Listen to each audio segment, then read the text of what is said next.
Welcome to episode 50 of Two Guys, One Sport. My name is Chris, and I'm all alone. There's no one here beside me.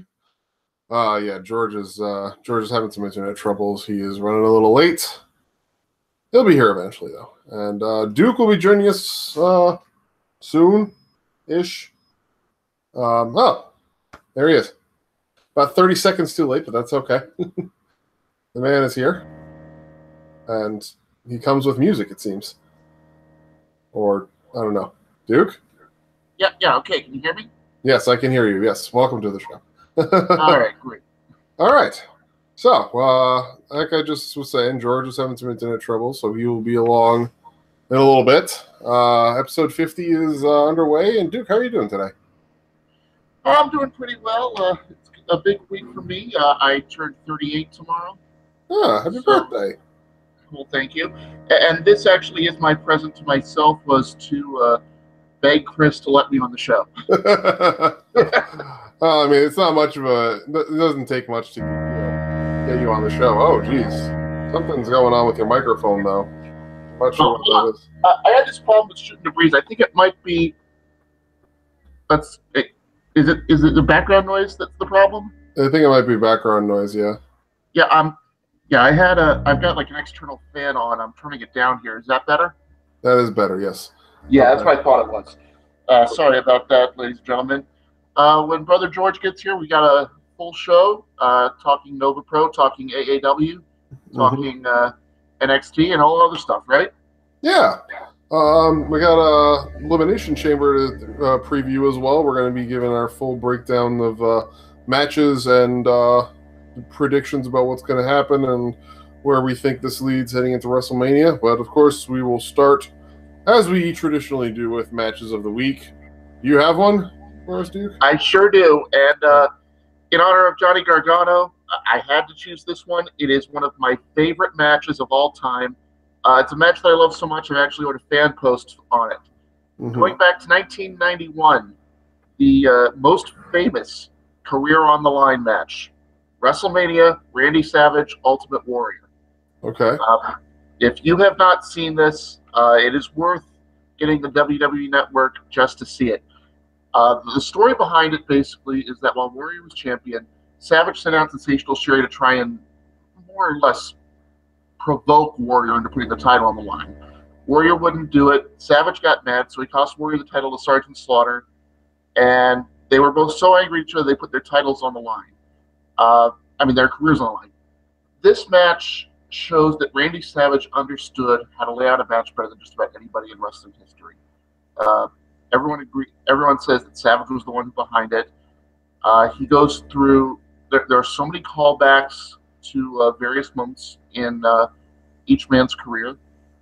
Warrior is not the wild man that he usually is. He comes out very calm, very focused, so much so that both announcers know it. And another thing, let's talk about the announcers there. Bobby Heenan drops the snarky bad guy act, and Gorilla Monsoon drops the cheerleader act, and they're both just calling how insane the stipulations are and how much it means to both people. The match itself is outstanding, as I said. One of my favorite moments in it is Sherry distracts the referee as Savage tries to slam Warrior, and Warrior reverses it to a small package. Anyone who knows Randy Savage's history recognizes that moment. Because the distraction only gets a 2, Warrior gets mad. He goes to the referee. Savage attacks Warrior from behind. Ref gets the worst of it. Sherry runs in, tries to hit Warrior with her shoe. She hits Savage, and you should hear the crowd at this moment. They realize Warrior can get at Sherry and has no comeuppance coming. All part of this story, all part of laying it out. Savage knows that one flying elbow doesn't work in main event matches. He drops 5. It's still not enough. Warrior goes through his whole sequence. He gets so much airtime on the press slam on Savage. That's not enough. And in a moment that only Ultimate Warrior could make work, he begins to doubt himself. He begins to talk to his hands and say, wait a minute. He's talking to, I guess, whatever mythology Destrucid he has. Am I supposed to lose this? Is this a sign that I am done? And it doesn't look out of place. It doesn't seem hokey. None of it seems to be that bad.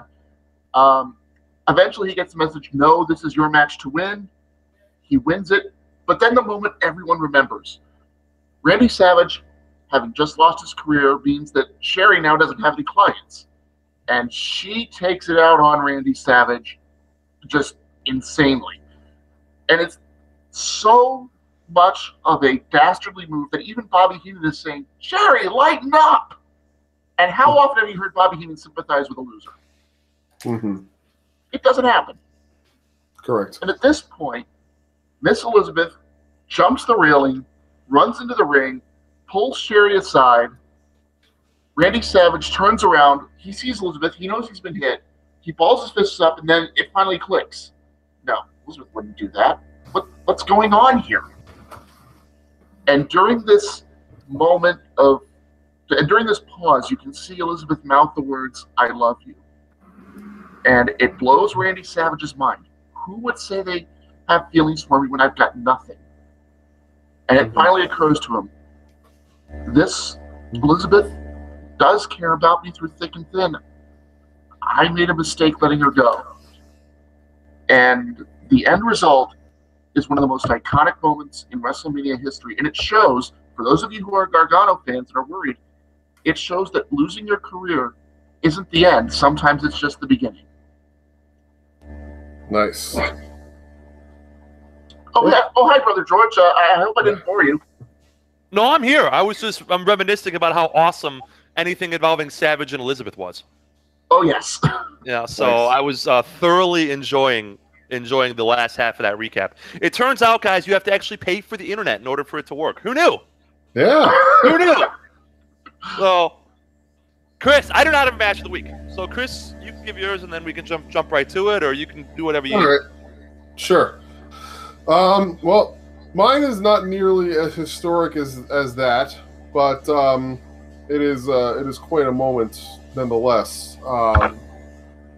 You guys are familiar, of course, with the New Japan always running Haas fights between Tomohiro Ishii and Bad Luck Fale, correct?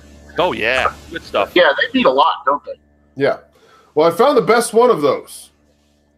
And the reason why it's the best one of those is because it doesn't involve Bad Luck Fale. My match of the week is from Global Wars 2017 between Tomohiro Ishii and Keith Lee at Okay. Rev Pro UK. Oh, you Okay. have my attention.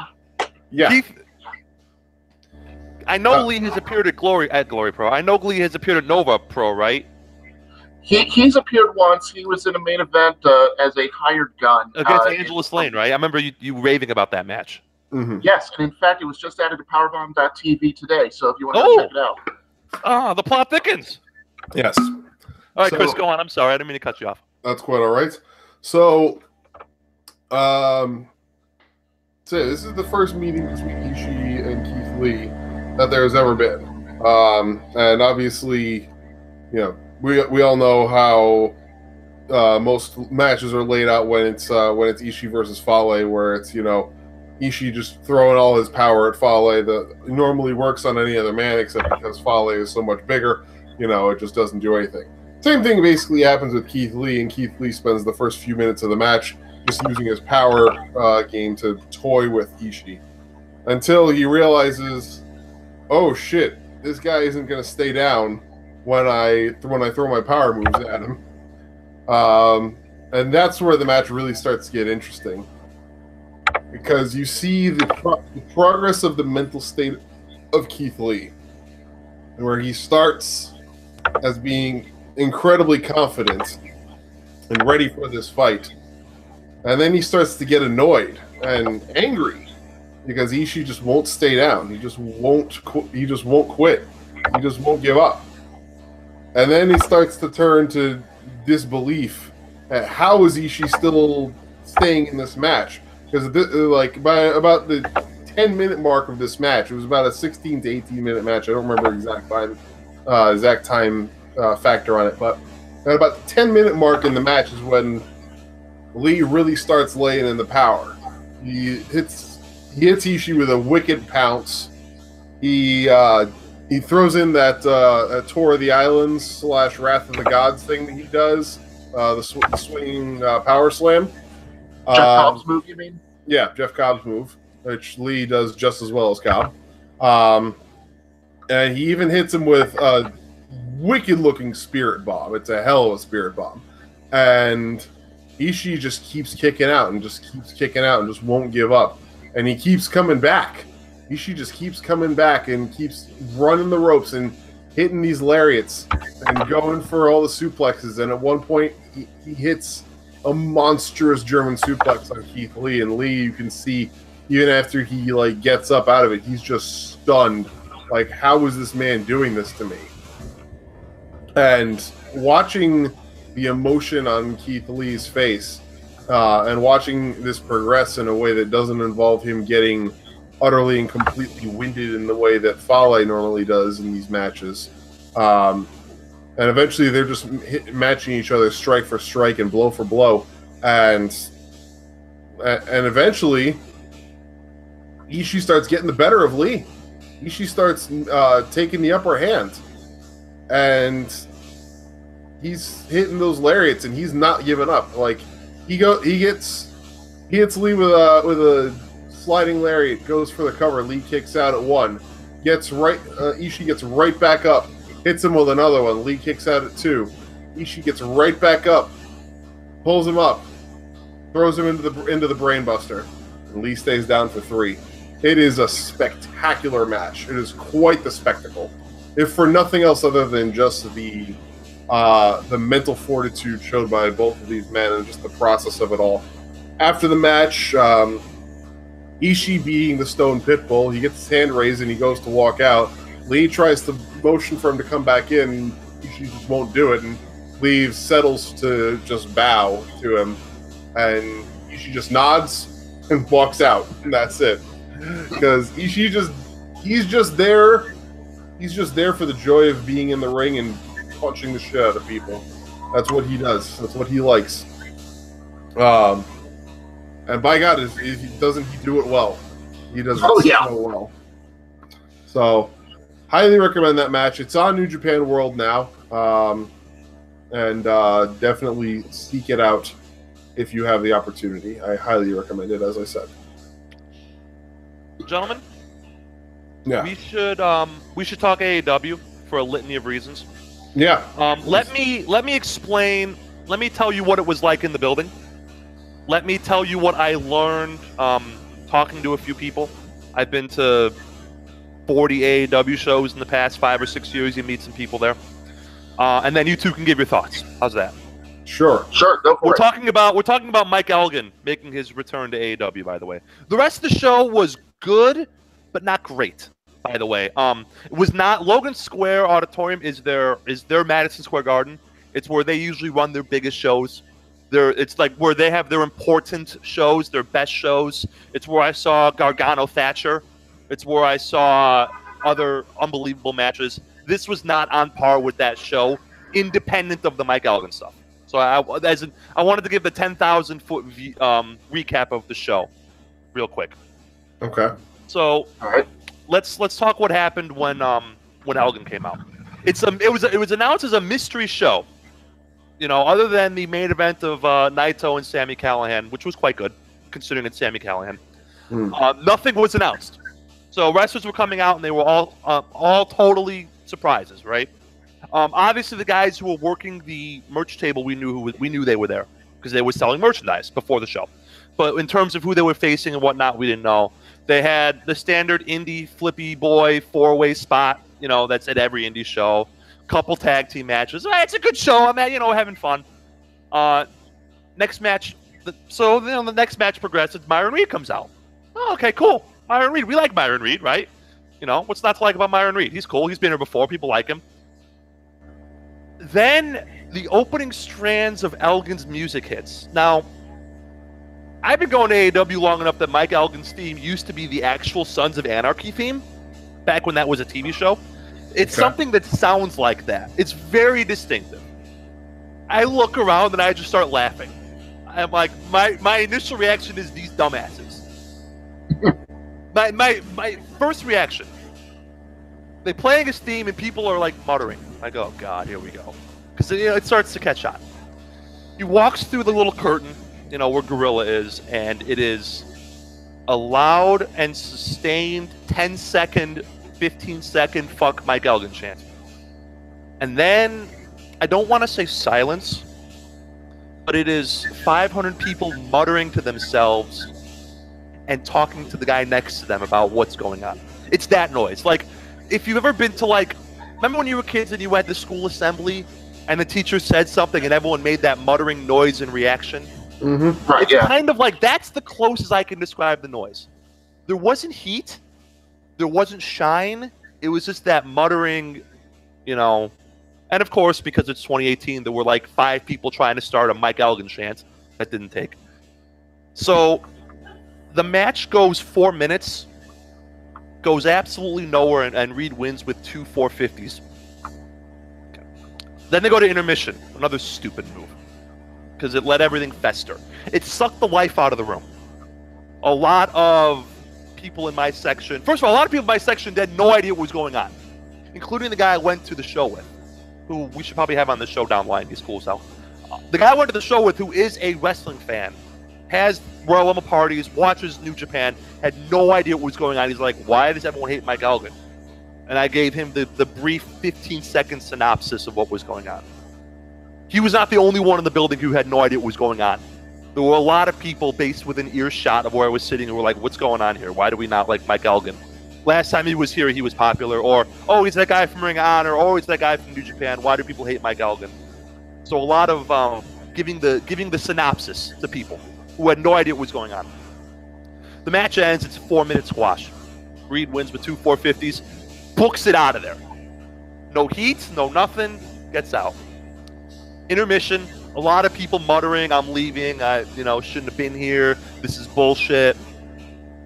Next match comes and the show picks up again, but the crowd was not the same until the Naito match. Now, I did a little digging. Like I said, I've been going to a lot of these shows. I know some people. Here's the narrative as best as I can figure out. Some of this information is public. Some of this information is me asking a few people. None of whom is Danny Daniels, by the way. I don't have a relationship with him one way or the other. Danny Daniels is the owner of the company. But these are people in the office who have worked for the company in some form or fashion. Right. Elgin had been traveling with Naito this entire time.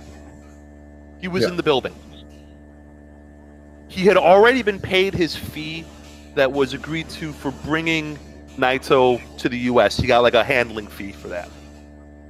Mm-hmm. He did not...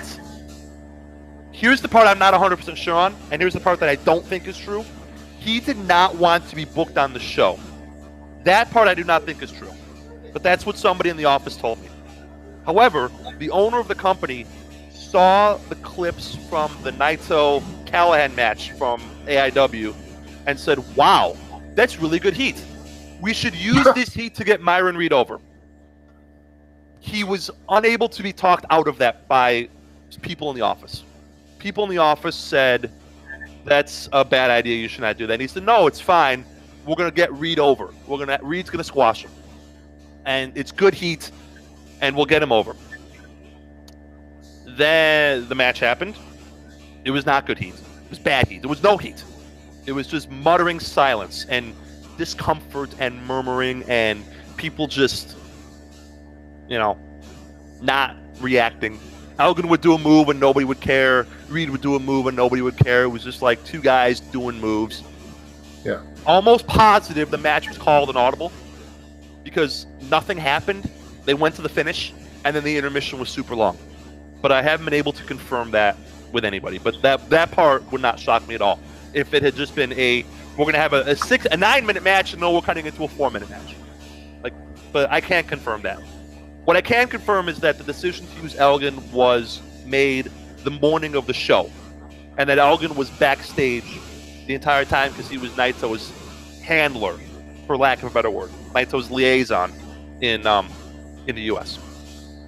Mm-hmm. So basically, even after everything that happened in Dayton, they thought that this was a good idea? Yes. The owner thought that this would be a good idea. The owner was wrong. Wildly misread the room. He has since backpedaled multiple times, apologized, and said Elgin will not be on the show. I have two thoughts, and then I will cede the floor to you. I'm willing to give anybody in the world a second chance, but I'm willing to give nobody in the world a third chance. I'm going to give Danny Daniels a second chance. I don't know if he deserves it, but your last chance, Danny. You know, I've been going to your shows for a long fucking time. So I'll give you one more chance after you fuck up. But that's it. You're cutting off. To anybody else who says they're never going to AEW again, that's your decision. God bless. I won't begrudge anybody that decision. And here's point number 2. It was a cowardly, gutless move to book Elgin unannounced on that show. Gutless. Yes. Because if they had come out and said a week ago, we are booking Mike Elgin on this show. If you want a refund, we'll give you a refund up to and including bell time of the show. I would have much less of an issue with this. Yeah. Let people make their own decisions. And then anyone who wants to make their own decision can make their own decision. But springing him on an audience, unannounced, and then using the bullshit excuse of a mystery show, which I am convinced is the cover that they used. Yeah. I can't confirm that. But I am convinced, and my guy in the office is convinced, that that is the cover used. I have no doubt. It would not surprise me. That is a cowardly, gutless, slimy move. Yeah. That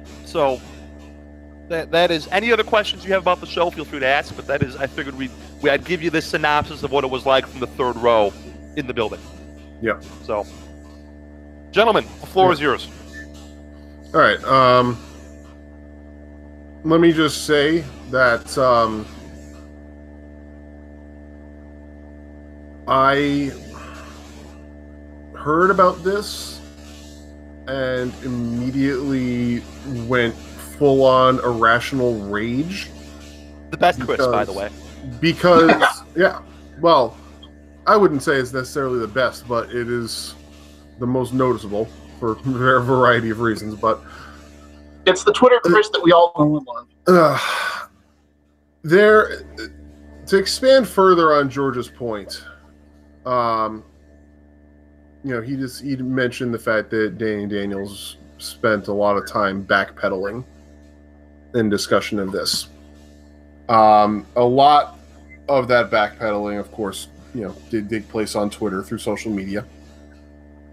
And in that series of tweets, he mentioned a couple of things that stood out to me. One, he mentioned that Elgin has been a longtime friend of his, and that he wanted to try and do right by his friend. And he also mentioned that he didn't think that there would be a problem with having him on the show. Well, if you didn't think that there would be a problem with having him on the show, why not just announce it? Exactly. If you didn't think that there would be an issue, why not just come right out and say, this is what we're doing? Because Elgin is a guy who's a friend of mine. I don't see a problem with him, and I want him to be a part of the promotion.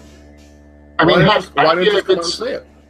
I mean, I know Mid-South has already announced that Elgin's going to be facing Nick Gage, and there's a two-headed monster if ever you needed one. Yeah. But at the same time, IWA Mid-South really, Ian Rotten doesn't give a fuck. That's what it boils down to. Ian Rotten's been slimed for decades. Yeah. Exactly. We've discussed that. That's just a lost cause. Yeah, it's a 100% bag of dicks. Here's what I don't understand about Elgin, real quick. Did I miss where Mike Elgin is like 1987 Hulk Hogan, where he's this like massive draw that he's worth the bullshit? Mm-hmm. That I could at least understand it if this was, broken Matt Hardy circa 2016, an actual draw. Like what is the benefit, gentlemen? Set aside? What is the benefit to having this guy on your show from a business perspective? There is no benefit. Here's what I would like to know and say is that there are a number of people who I have spoken to who have done digging of their own about Elgin's appearances at AIW and AAW. And a great number of them have said, this is hearsay, so I cannot confirm if there is truth to this or not. But a great number of them have said that Elgin, as Naito's handler, worked into the contracts for Naito's appearances a clause whereby Naito would not be allowed to appear unless Elgin was also booked on the show. I, again, cannot confirm or deny if that is true. I will ask. I heard the same thing. I'll ask my guy. Yeah. I'll ask my guy tonight. I will. However, I'm almost positive Elgin wasn't booked on the Sunday show. Well, I didn't see him on the Glory Pro recap, so. Yeah, no, and that in and of itself is shocking, but, that's neither here nor there. The fact of the matter remains, I would not be surprised if that was something that Elgin did work into, at the very least, those two contracts, because by all accounts, Elgin is someone who is going to stand his ground and stand on his belief that he is not in the wrong in any of the circumstances that have occurred throughout the course of this series of events. And that he is only concerned with one thing at this point, and that is with maintaining his ability to have some sort of sphere of influence in the American indie scene. So my position remains the same as it has always been.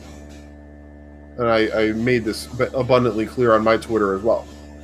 If you are an American indie promotion and you book Michael Elgin, or you book Bram, or you book any of these other people who are absolute bag of shit humans, I will not support your indie. I will let everybody that I know who is a wrestling fan what you are doing, and I will recommend to them that they do not support your indie as well. And I will say through this venue that I have of my podcast to the people listening to my show that you should not support this indie either. Because, like George said, well, I'm gonna amend slightly what George says. George said everyone deserves a second chance. My amendment to that is this. Everyone who has done something wrong shows proper contrition for it and the desire to do differently and will admit their wrongdoing deserves a second chance. Elgin has shown no contrition or sorrow for his actions. He has never admitted to doing anything wrong. In fact, he has only stuck his feet in the cement into saying that he has done nothing wrong. And all signs point to him only extending his bad behavior so that he can continue to be living his life of comfort. So, Elgin gets no second chance from me. And the promotions that book him, until they publicly declare him to be persona non grata, will get no second chance from me. I can't do anything about New Japan. I fully recognize that the Japanese people and the Japanese business practice is entirely different. And their views about sexual assault, sexual harassment, those things, they are entirely different. I cannot do anything about the fact that New Japan decided to throw Michael Elgin another 2-year contract. And believe me when I say, if not for the fact that New Japan is the number 2 promotion in the world and we have to cover them for this show, I would be strongly disinclined from watching them too. Because that also disgusts me. But again, can't do anything about it, and like it or not, we are going to have to talk about New Japan because, again, number 2 promotion in the world. Yeah, sooner or later, there's going to be a random Mike Elgin never open weight match we're going to have to cover. Well, you can be assured. I'm just saying, the law of averages. Yeah. The law of averages. It's a fair deal. Sooner or later, he's going to wrestle a singles match against someone, just by default. Well, you're not wrong. They'll throw him back in the G1, probably. Yeah, you're not wrong. Sooner or later, just by just given how many titles they have and how few legitimate singles challengers there are. There's going to be a Mike Elgin Hiroki Goto match down the line for the Never Belt or something. Well, you can be assured, though, that I will not watch it. I will continue to boycott Mike Elgin's matches in any capacity, and wherever possible, I will continue to boycott the promotions that utilize him and give him a venue within which to be a part of this realm of professional wrestling that we are in. Because people like Mike Elgin are not okay to be a part of professional wrestling. Period. End of sentence, end of story. No ifs, ands, or buts about it. If you are like Mike Elgin, you do not belong in this venue of professional wrestling. It's time for that acceptance and willingness to look the other way about this issue to be thrown in the fucking garbage where it belongs. We can't accept things as they were in the 80s. We can't accept things even as they were in the 90s or the early 2000s. The world, especially not the 90s. That was Attitude Era. Yeah, especially not the 90s. The world has changed, our understanding of things has changed, and with it, our views and our practices must also change. And it's high time that everyone in this business embraces that and accepts it and decides to be a better fucking human being. And that's all I'm going to say. Just something I would add to all of this. As someone from a different perspective, I've been in a situation where people that I've supported have been accused, and it turns out accused falsely. Anybody who is familiar with Duke Athletics knows what I'm talking about. But to that end, to those who think that Elgin is being hard done by, and believe it or not, that's still an opinion that people have. I would say that the best course of action right now is not to spread evidence, is not to make claims about the accuser. The best course of evidence is stay quiet and let the facts come out. Truth. Right now, what's going on is we're going to have a court case. This is going to go before the courts, or it seems like it will, and we will find out one way or another just what this is. I have my leanings, I have my inclinations from what I have seen. I do not believe that Elgin has a defamation case, but we're going to find out things in the courts. Maybe there will be evidence that we don't know about. And I will also say this. Brothers, we're in a unique situation in that people actually somewhat respect us as voices. I know that through my work covering Nova Pro, I've had sort of deal with that balancing act. As someone, therefore, who can claim to be a journalist, I will say that when it comes to a situation where one side or another wants to remain in the shadows for fear of retribution, for God's sake, respect that decision. I cannot believe, and I saw it with the Jameis Winston case. George, you're familiar with that. People would bring out the accuser's name. They would go into her background. It is not just a violation of privacy. It's not just a trampling of somebody's wishes. It is a flagrant violation of journalistic integrity. And at this point, you probably have figured out who the hell I'm talking about. These actions have led to death threats being given. They have led to threats of physical violence. And there's no place for any of that. And bear in mind, I'm not going to say that this is a case of loose lips seeking ships. The people who have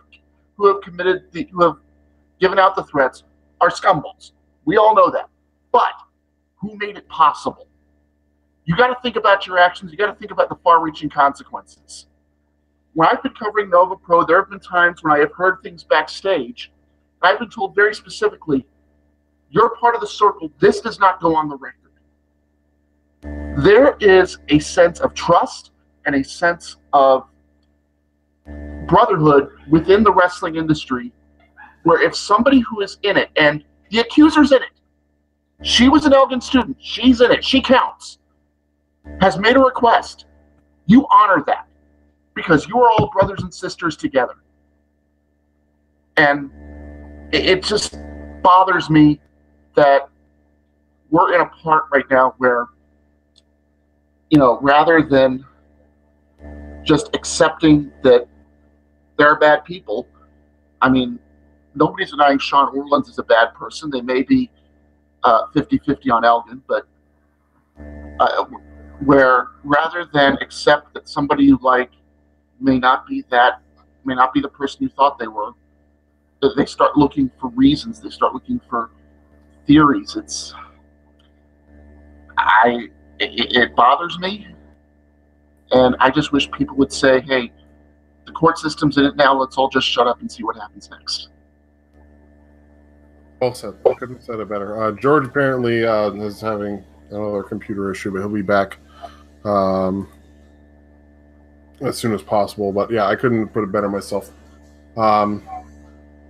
And again, the obligation to report things. Obviously, as a journalist. Hello, welcome back. That was weird, but you can hear me? Yes. Okay. Now, yeah. Oh, right. Weird. I just got kicked off everything again, but we're back. Let's hope because somebody was trying to play the Battle Hymn of the Republic in the background while I was pontificating. I like it. Let's hope that I can stay online for another hour and a half. Yes. We should certainly hope for that. But yes, to extend upon what you were saying, Duke, just a little bit further. Obviously, people who are journalists in any given field, yes, they do have an obligation to report certain things. Obviously, there are things that need to be reported upon. And this is a story that, like it or not, even though we are not fans of what has gone on, and we are not fans of this story continuing to be perpetuated because of the impact it is having on the victim and on people who associate with the victim. This is a story that needs to be covered. We know that. We accept that. However, this is news. No way around it. Yeah. However, there is a point in time in which, as a journalist, and this is something that I learned when I was learning journalism in college, and this is something that I learned when I was having to do news on the radio, in college radio. There comes a point in time where you have to weigh what facts are necessary to include in a story and what facts are not necessary to include, and beyond that, what facts would be detrimental to include.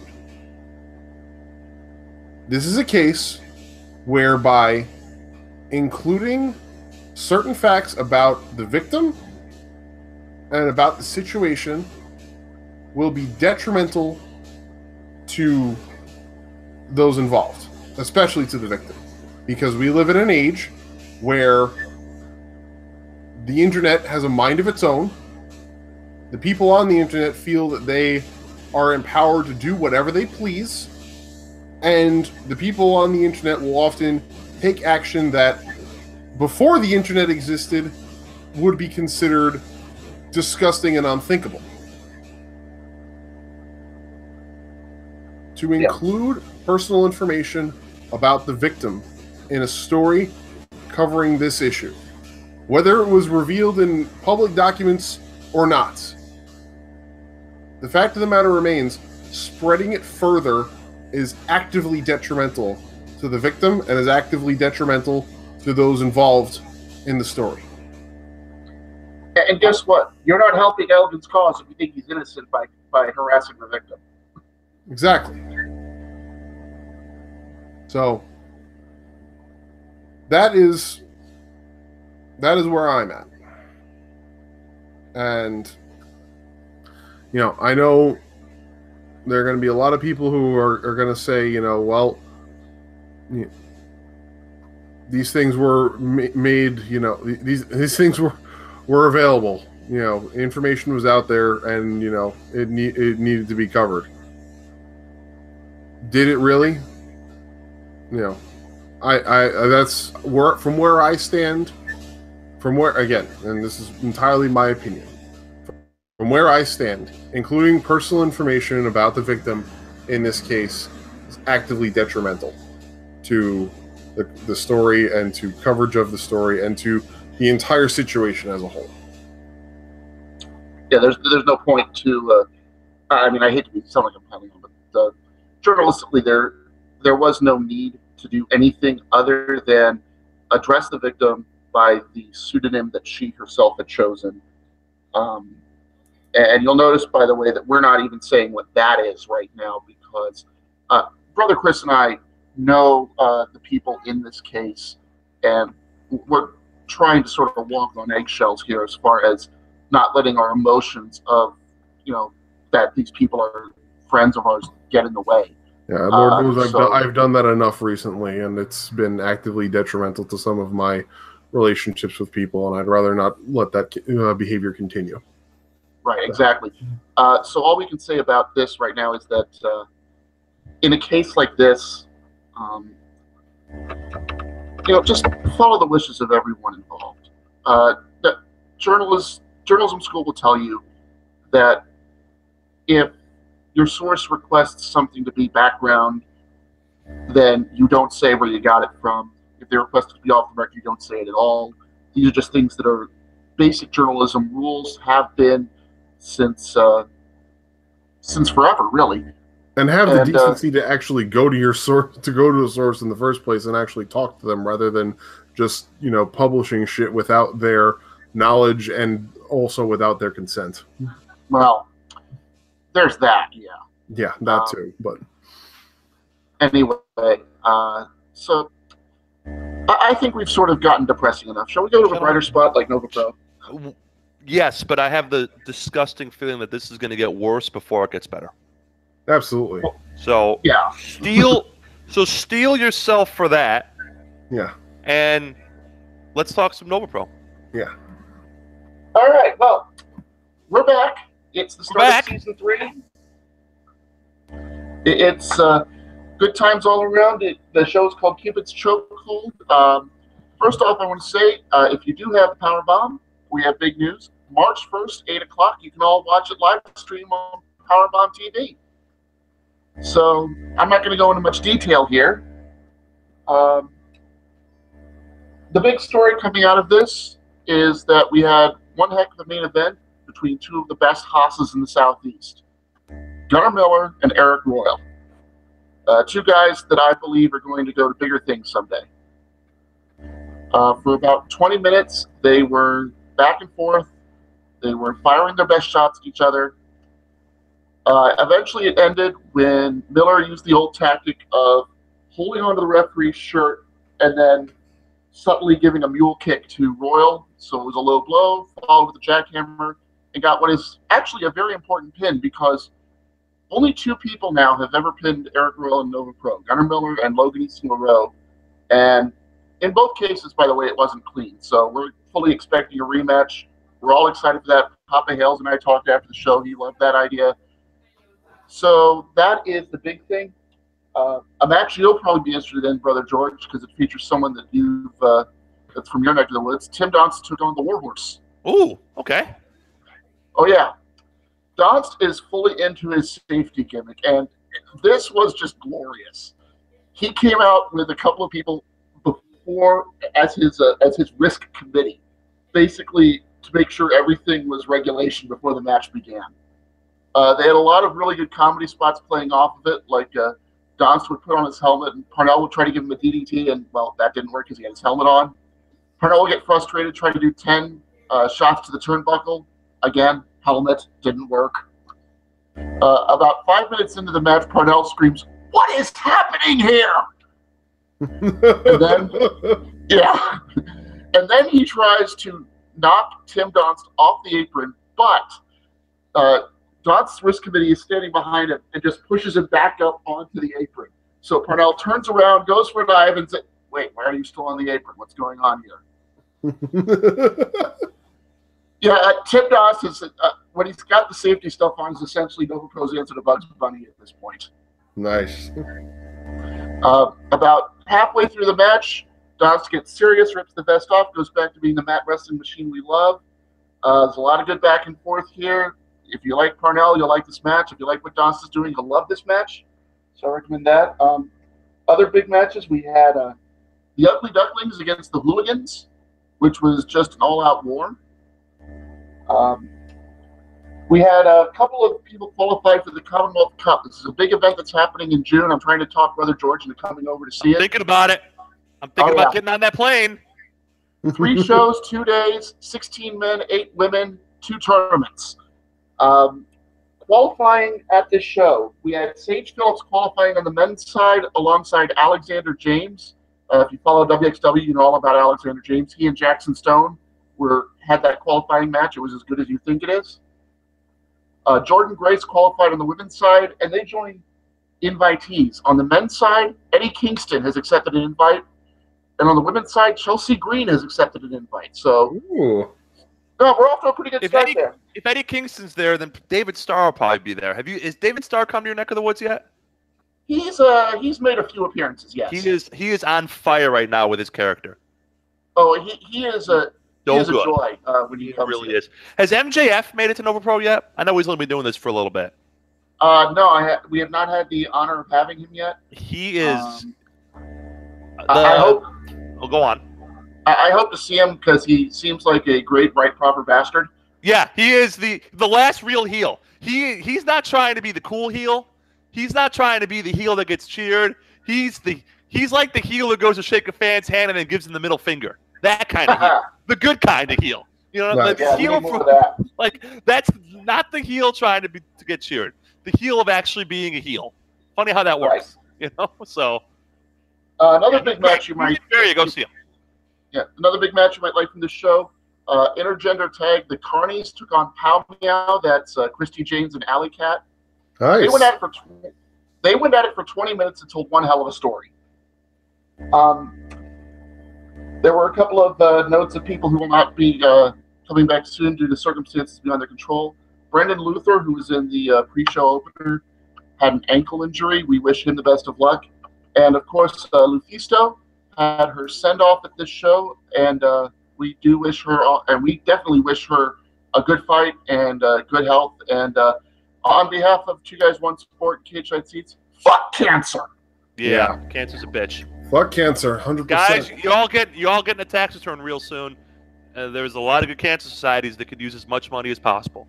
Yeah, exactly. Just saying. Just putting that out there, you know. Yeah, if I can use this as a moment to have a little bit of self promotion here. That's exactly why I said it, brother Chris. Yeah.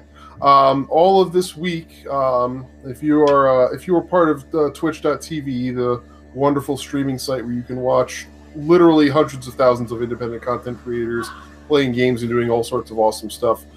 This whole week, the Borderlands 2 streaming community has joined together for the annual hunt, which is a big giant loot hunt that takes place in Borderlands 2. It started back in 2012. That was run by Gearbox, and the community has kept it going even without Gearbox support ever since then. The independently run, community-run hunt now is used as a way to also generate money that goes to good courses, to do good causes and do charity work.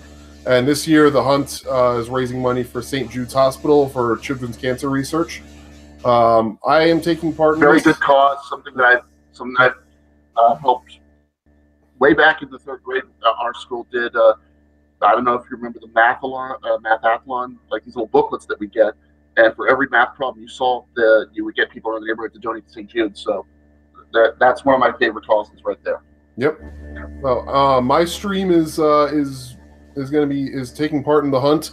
If you go to twitch.tv/crazychris576, I'm going to be on air pretty much all day and all night, tomorrow, Saturday, and Sunday, participating in the hunt. And if you join my stream, there is a link there to donate to St. Jude's. I don't see a cent of the money. It all goes straight to St. Jude's to benefit children's cancer research. And there are hundreds of other streamers in the Borderlands 2 community that are taking part in this as well. Highly encourage you to make your support to St. Jude's go to Twitch, go to somebody who's streaming Borderlands 2. The hunt ends on Sunday, so definitely, if you have an opportunity to do that, give what you can. Only give what you can and what you are able and what you're comfortable with. But if you have the means and you have the motive and opportunity to do so, please head on over to Twitch, visit somebody in the Borderlands community that's streaming, and please make a donation. And every little bit counts. It's not a matter of having to match donations. Those of you who are Christian will remember the story of the widow's mite. It's true. Everything that you give, if it's given of what you can, is a blessed donation. So please help out. Yeah. There's one last thing about Nova Pro, by the way. I got to actually do something on the show. Woohoo! Okay. Nice. Tell us. Okay, We're talking to a real celebrity, Chris. Oh, please. I was just an extra. It doesn't matter. You're still a celebrity. More of a celebrity than us, that's for sure. Okay. So the first men's cup qualifier was a 6-man match, and it was scheduled to be Bo Crockett, Graham Bell, Dominic Guarini, Bobby Shields, Sage Phillips, who wound up winning it, and John Kerman. But as Kerman's coming out for his entrance, Kane Justice, CWF Mid-Atlantic Rising Star, jumps him from behind and starts attacking him on the floor, throws him into the ring post. So a bunch of us rush out there because we can't let this happen, obviously. He's not supposed to be here. A couple of them are helping Kerman to the back, and it's my responsibility, basically, to run Justice around the ring and say, "That's it, sir. You have done enough. Please exit post-haste. We do not need you anymore on this show. Move it, move it, move it." So I got to be that guy. Nice. You got to be the young boy running Minoru Suzuki off. Only you didn't get kicked in the head for your troubles. I've only been in the business for like 4 months. You got to start somewhere. So have they. Duke, I gotta say, you know what? And I meant to tell you this when I saw you last posted on Twitter. Your training stories make me in a website full of just filth and disgustingness that is Twitter.com. Your training stories of training to be a wrestler make me like so happy. So I really hope you keep it up, man, because it's the good stuff right there. Well, that's part of why I keep posting. The other part I love it. Keep posting. Remember to motivate myself. Great. They're like an oasis in the desert of shit that is Twitter. Amen. If you follow me at CSS Duke, basically after the Sunday trainings that I do, I'll come home. I'll say, training session number X. This is some of the stuff I went over. I was very lucky. I actually had my first practice match done about the same way as it would be done on a show, and it's something that I've looked back on, and I can safely say that I was horrible because it was my first ever match. So you can only go up from here. You're doing the thing, though, man. That's so cool. You're doing the thing. Everybody's got to start somewhere. They're not even that. You're like, what's the quote about the man in the arena from Teddy Roosevelt, Duke? That's you. You're the guy in the arena. You know what I'm saying? It's so great. So I wish you nothing but sustained success in your and I promise endeavors. all of you that if either Crab Wrestling based out of Southern Maryland or Nova Pro or maybe AWE in Waynesboro or anybody really finds out about me and puts me on a show, I will tell everyone. I will tell them where to find we'll have a road trip later on. Road trip, right? Or just bombard Smart Mark Video, get the DVDs. We'll see. Don't matter. I'll buy them all as long as I get an autographed copy. I want to get Duke. I collect 8x10s, autographed 8x10s. I'm looking forward to putting yours in my collection. So well, we'll see. We're still working on a few things like what the hell is my character first, but if it gets there. No, character's separate. 8x10s, man. Sling that merch. Nice. Boys, you want to talk the chamber? You want to talk WWE? Yeah, let's get that out of the way. Are you excited for Seth Rollins to face Roman Reigns after WrestleMania? Because I am, and I am. Because that's what that match was. Like, guys, who knew having good wrestling is good? Like, What a this is shock. complicated. But he's facing Roman after WrestleMania. which is something out of the G1, pretty much. Chris, we talked about this a little bit. You know how like the guy who beats the champ in the G1 gets a title shot after the G1? Yep. That's Seth. Yep. Because Roman's going to win the belt. He's going to beat Brock. And Seth's going to say, hey, you may have beaten Brock Lesnar, but on Monday Night Raw in the Gauntlet match, I pinned your ass. I want a title shot. Mm-hmm. And that's okay. There's nothing wrong with simple. We say this all the time. There's nothing wrong with simple booking. Yep. Doesn't have to simple be booking. And if they're smart, they won't even bother to turn one or the other. This is just going to be two Shield brothers who know that this match has to happen, and they'll do it. Yes, you're 100% correct. 100% correct. So, also, speaking of the Gauntlet match, can one of you explain to me where this narrative that I see on Twitter, and again, fully acknowledging that Twitter is a cesspool, that Finn Balor is some sort of great worker came from? I'm still waiting for a great Finn Balor match that doesn't involve AJ Styles or Samoa Joe. Like, I'm waiting for it because Finn Balor won no damn good. I shouldn't say no good. He was pretty mediocre in that Gauntlet match. The crowd died once Seth left that match. They were hanging out with Seth Rollins. They were hanging on Roman Reigns. They were hanging on John Cena. 3 actual, honest-to-God stars.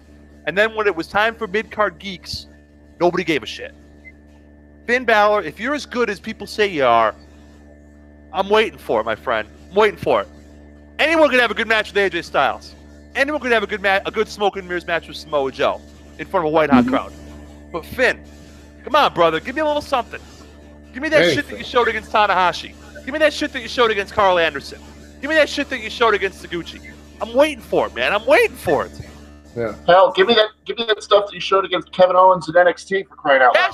Yes, thank you. Yeah. Like, he's had exactly one great main roster match, and that was against AJ Styles, who's one of the 10 best wrestlers of all time.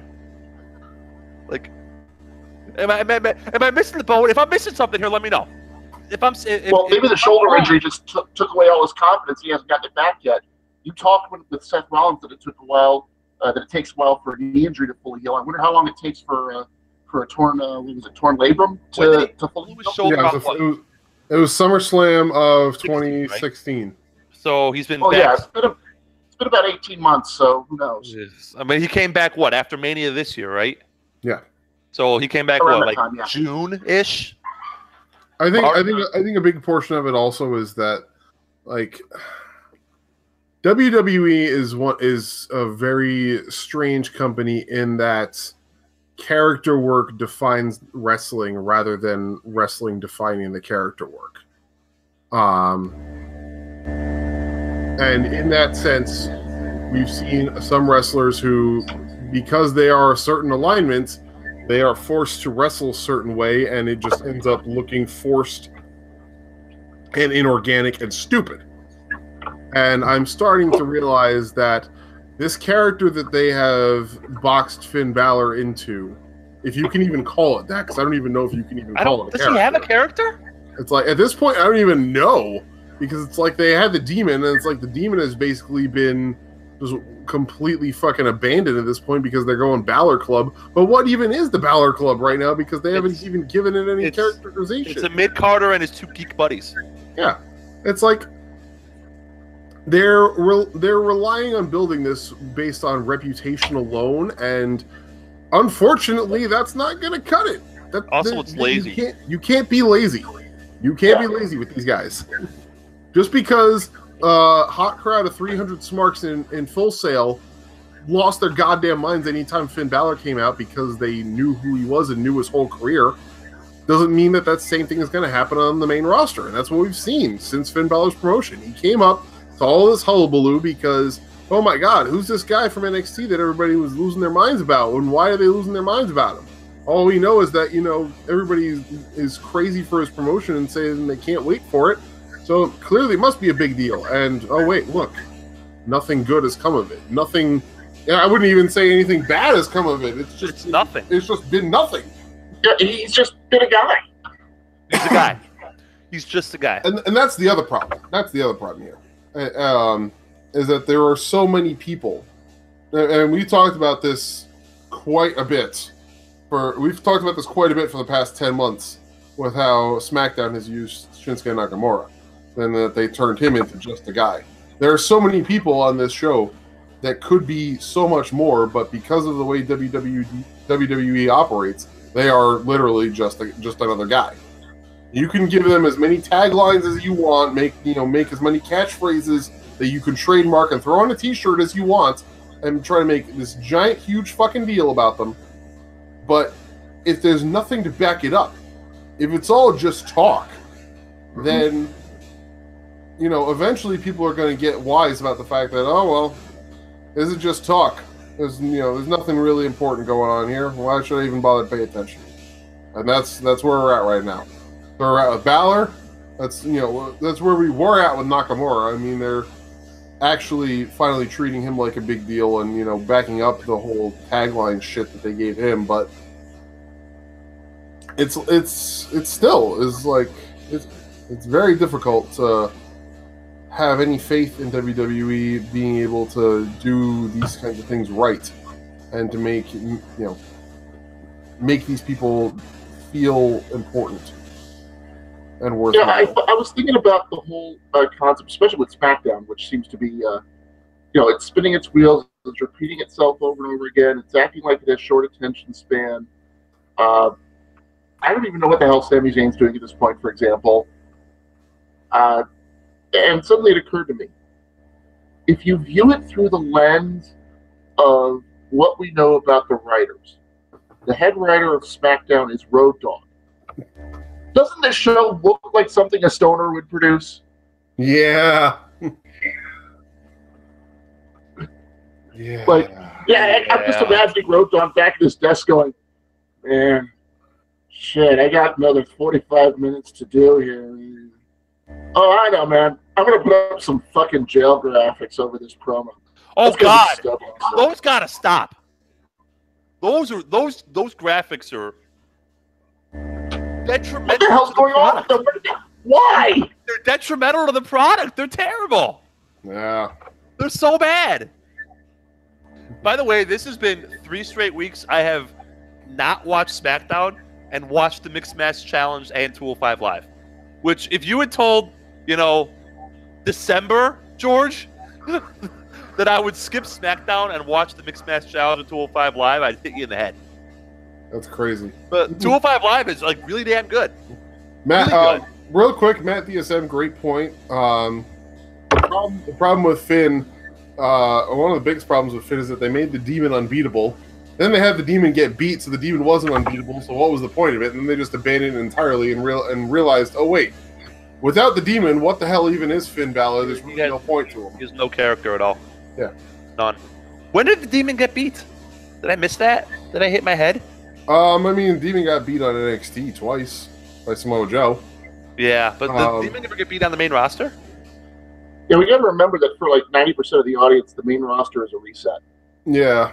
I don't even know. Here's a question. If the Demon is unbeatable, why isn't he always the Demon? Yeah, that's another one.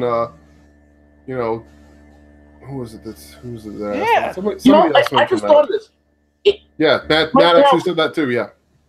Right now, we're talking about the Avengers is one of the hottest products out here. If you want to explain Finn Balor and the Demon, the blueprint is right there in the Avengers. You say Balor has to psych himself up to become the Demon. It expends so much energy that if he doesn't get it done, he could be really hurt. Yeah. Or the Demon is the Hulk. Or the Demon is Bruce Venom. Banner. Or the Demon is old school Venom. Like he taps into it, but it takes something out of him to do so. That could also work, yeah. So he doesn't do it all the time. He doesn't do it to face, Bo Dallas because he doesn't need it to face Bo Dallas. But he needs it. He taps into it, but the process of tapping into the Demon takes part of his psyche out of him, like Venom 1.0, Right. So, but they have done neither of those. They've just given him paint and given him a little wacky entrance thing with smoke and the weird red rope things on his waist. Yeah. So, and you just know that if you asked anyone there, they'd say, "Hey, it's working, right?" Well, fine, yeah, you're selling merch. That part's okay, but you go to the actual matches and the crowds don't give a shit. Well, here's the thing, and I told Chris this a while ago, and I want your opinion on it. The WWE has conditioned their audiences to care about entrances, signature moves, finishers, and that's it. That's it. I could see that. Yeah, Like they don't care about characters. I'll tell you that. even but a there's guy, no characters to care for. there are no characters to care for. Yeah. Quick. And it's quiz. a shame because Go when on. there are characters to care for, you see the results. The best way to think about this is the miseducation of Bray Wyatt. Bray Wyatt came in 2013, 2014. He wasn't just a guy who spouted phrases. He had a character. Yes. He was a cult leader from the swamp who had a way of getting into your head and finding your weakness. He was the Scarecrow from the DC universe. You're right. 100% right. He was the Robert De Niro from Cape Fear. Yes. The wacky cult, the guy who didn't, the cult leader who used the power of his mind and the power of the spoken word to manipulate people to do his bidding. Right. He was not dirty wizard mumbo jumbo. Dirty wizard. I like that. Dirty wizard. You know? Well, he's got a point. The whole thing fell apart when he started facing the Undertaker and tried to beat the Undertaker in his own game. Yo, wizard Bray. Yeah. I'm sorry, I had to bust that in, but yeah, you're absolutely right. Once he went solo, and then the feud with Dean Ambrose was there was nothing there. Nothing. That feud with Dean Ambrose is absolutely nothing, and then he went after Taker, and it's like it just was a downhill spiral from there. They had a moment there, but they had a moment where they could have gone somewhere good. Well, they had that moment, and then John Cena beat him clean as a sheet in New Orleans. Well, no, I wasn't referring to that. That was indeed a lost cause, yes, and it was a lot of downhill spiral from there. But they had a moment where they could have redeemed it. They had that moment with the alliance with Randy Orton and Luke Harper, when that was the newly reformed Wyatt family. They could have done something there with that. And instead, because, Bray Wyatt has to be a thing, and because Randy Orton is Randy Orton, they just fucking threw the story into the dumpster. Yeah. And just opted for the lazy way When out. Randy Orton said Sister Abigail on fire, he might as well have said SmackDown on fire. That's pretty much when the show stopped being any good. Mm-hmm. And it didn't have to be that way at the time. No, it didn't. There was still a lot of juice even after the house fire bit. The problem is that, and this is my pet theory, Vince had just signed the Hardys, and he wanted to say, man, I can out-wacky those guys. What are you talking about? You, put some fucking maggots on the back. It's going to be hilarious. Just do what I say, goddammit. God, that match. We got to have a match. The maggots. We got to have a match in a dirty house. Oh my! Oh my god! You know what the best part about the maggot match was? Independent of the maggots and the crickets and whatever the hell else was going on, the match itself sucked ass. Yeah. Look, it was like the maggot was the cherry on top of the shit sundae, guys. That match. Yep. I can only imagine that Bray and Randy heard Vince cackling about all the stuff being projected on the screen and on the mat and said, well, why should we give any effort? So who's winning the chamber, boys? Roman. Yeah. Let's do something positive. Like this chamber. The chamber should be good. The chamber is going to be great. Even if the outcome is 100% predictable, chamber is going to be good. Yeah. My question to you guys, being that it's now, for reasons untold, is a 7-man chamber, and I'm guessing that the untold reason is because we have to get everybody on the card. So we know The Miz is going to be the first one in, and Elias is last. Who do you think starts with Miz? Seth and Finn. You got to get your workers in there early. Yeah. Man, that seems like the easiest one. Yeah. Then from there, you go with Cena out first. Either Braun or Roman. I don't know which one you pull, which one you'd have working extra 5 minutes of those two. Roman. Probably Roman would come next. Yeah, Roman has the better cardio of the two of them. And the thing I'm most looking forward to, by the way, is Roman, I think, functions better when there are multiple people active For him to do shit at with. the same Yeah. time. You're right. Braun is at his best when he's just able to lay everybody out and then be the one man standing tall, doing all the other shit. I would be shocked if so Elias is for sure last, but I would be shocked if Braun is not second to last. Yeah. That makes the most sense. And by the way, everybody here is looking forward to the visual of Braun cleaning house, standing tall, the buzzer goes off, and Elias basically craps his pants. I hope Braun breaks the pod like Goldberg Triple Yes. H. And just mauls it and yanks his ass out. That would be hilarious. What I'm looking forward to is Braun and Elias reenacting the scene from Animal House. Which one? The one where Belushi's at the toga party and he comes down the stairs and this guy's like serenading all the women. Oh, with the guitar. Yeah, yes. And then he takes the guitar and smashes it into the wall. That was great. Yeah. Texting my dad. He says Roman Reigns is winning this match. My dad is like the unofficial third member of the show. Yes. Looks like they're giving it to Roman. I would like to see Braun. He deserves it, being the biggest star, and he's so over with the crowd. But it's going to be Roman. Yeah. Thanks, Dad. Can't argue with that.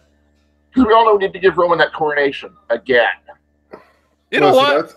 Just do it. Just put the belt on him. Give him the fucking long title reign and let's see what the hell happens. I've been saying this for 6 months, Chris. Yeah. Yeah. No, I agree. I mean, put the belt on his ass. Have him wrestle a bunch of dudes who are good wrestlers. Have him wrestle a bunch of baby faces. Have him wrestle a bunch of heels. Maybe the ratings go up. Maybe they go down. Maybe they stay the same. They probably stay the same, to be honest, through no fault of Roman's, one way or the other. Because that's what the ratings do. They go up and down by 5% every week. Unless something weird happens, like, you know, a presidential debate. And let's just put the fucking belt on him for 9 months and see what the hell happens. Yeah. You know? You've already committed this guy as your ace. Book him like one, for God's sake. Yes! You can't He's force the guy or he's not. You can't force the crowd to do what you want it to do. No, just fucking plow. That's what they did with Cena. Plow through. Yeah. Like, you watch The West Wing, right, Chris? Yeah. Well, the whole show. Best way to get kids to eat their vegetables. Make sure there's only vegetables on the plate. Right? Mm-hmm. You know? Yep. So, all right. Let's talk. Who is Seth feuding with after this chamber? God, I don't know. Is Seth Ronda's partner? I don't think so. Is Braun Ronda's partner? Maybe. We're assuming that it's going to be Braun or Ronda versus male superstar X versus Triple H and Stephanie.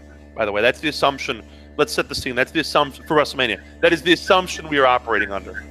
So. And quick side note. Sure. Regarding Ronda Rousey being a part of WWE and her contract signing being a hugely promoted part of this show, as expected, it's doing absolutely nothing for ticket sales, and it's at the point where the T-Mobile Arena is having to offer buy one, get one free tickets for the Elimination Chamber. Amazing. They couldn't sell it out without her, and they can't sell it out with her.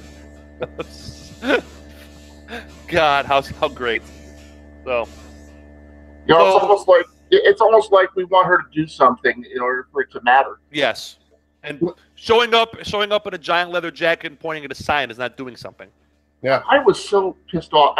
Here's the thing: if it were up to me, and I talked about this on Skype a few times with my buddy and another good brother, Mr. S.K. Green. What I would do when that was going on, you can keep it the same way. Keep Asuka in the ring. Keep Bliss and Charlotte in there, have Ronda come out, and the first thing she does, and when it looks like she's just going to leave quietly, she turns around, delivers a roundhouse to Charlotte, corks her arm up 6 different ways, Asuka and Bliss run off, people yank Rousey off of Charlotte, and oh, by the way, is that Carmella's music? That could have been good. Although I wouldn't have had to just come in and wreck shit. I wouldn't expect Asuka to run off at the sight of Ronda Rousey personally.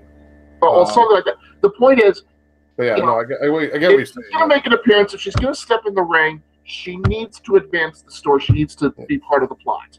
Make an impact immediately. Don't just rely on the name. Don't just rely on, the crowd. Like I said, don't just rely on reputation alone. And again, laziness is just repeat themes. There's so many repeat themes with this. And it's stupid. Like, WWE literally finds the same ways to trip over their feet every single time. We need theme music for this. America's favorite running gimmick. What does John Cena do at WrestleMania? Week 4 of asking this question with no answer. Yep. We need theme music. I am. What does John Cena do at WrestleMania, gentlemen? I'm almost tempted to say that he gets Elias at WrestleMania. Oh, kill, yes. So great. John Cena's with Ronda Rousey. That might actually work. I mean, if you're gonna go, you gotta have somebody there who can work. I mean, if you're gonna do it, if you're gonna make it a spectacle, make it the biggest possible spectacle. I guess that would work. But just because it would work doesn't mean I have to like it. That's all I'm gonna say. That's true. I'm not a fan of that. But then again, I'm not a fan of of her involvement. I think they're gonna fucking try and give us Cena Taker, and it's gonna be a mess, hot mess. If they try and give us Cena Taker, I have a match of the week lined up for if it's Cena Taker, a thematic match of the week from a few years ago. So I will not spoil that when I'm not gonna spoil that. We'll hope next week we'll know if it's gonna be Taker. It's gonna be at the show. They're gonna guys. This is if you actually want to stretch. see what would happen if John Cena faced The Undertaker, fire up the award-winning network, Vengeance 2003. You will see John Cena against The Undertaker. Huh. Yeah, but that Taker could move. This Taker can't move. It was a more mobile Taker, but at the same time, it was the biker Taker, so he wasn't exactly in a giving mood. John Cena was very green at the time, but you could see flashes of brilliance. Was that prototype John Cena? He was just... No, he had already switched over to Doctor of Thugonomics. Okay. Early Doctor of Thugonomics was some good stuff. Yeah. So... I think he was still in the Word Life phase. Okay. We're in the basketball jerseys and shit? Yeah. The whole show, by the way, Vengeance 2003, I'm going to start out, the whole show is great. You wouldn't even know that it was in Denver, so everybody's in high altitude because they're going all balls out on it. Nice. It's got the main event is Brock, Angle, and Big Show, and it's one of Big Show's better matches. Let's look this card up. The show stealing match, get this, tag team title match, Charlie Haas and Shelton Benjamin against Billy Kidman and Rey Mysterio. Oh, yeah, this is a good card. This is a real good card. You got the one and only, I think only, pay-per-view appearance of Zach Gowen, everybody's favorite amputee. In the APA Invitational Barroom Brawl. It's a bad match, but it's a hoot. Yeah, I'll just put it that way. Bradshaw eliminates Brother Love. Here's the other participants. You ready? This is a list. The Brooklyn Brawler, Chuck Palumbo, Chris Kanyon, both Conquistadors, Danny Basham, Doink the Clown, Doug Basham, Easter Bunny, I don't know who the fuck that is, Damian Sandow! Young Damian Sandow is the Easter Bunny. Holy shit. Farouk Funaki, John Morrison, Johnny Stamboli, Shannon Moore, Nunzio, Matt Capitelli from Tough Enough, Matt Hardy, Orlando Jordan, Sean O'Hara, and Brian Kendrick. That is a group. And they were all basically off in a barroom stage off to the side. And the concept, as explained by Bradshaw, is that you could be eliminated by knockout or by drinking yourself into a coma, basically. Huh. So as long as you could keep drinking, you were still in the match. How is this Eddie Guerrero-Chris Benoit match? I'm sure it's awesome. It is pretty good. It's the start of Eddie doing the whole cheat to win thing. Okay. It is for, as it mentions there, it's for the inaugural WWE United States Championship. Okay. And it's Eddie and Benoit. It's just what you expect out of them. Yeah. I'll have to. So, How is Sable defeating Stephanie McMahon? shockingly watchable. Really? Is that the one Yes. that was? This was the show that was preceded by Steph showing up on SmackDown and Cena freestyling for her and saying he wanted to smack her ass, and Stephanie letting him.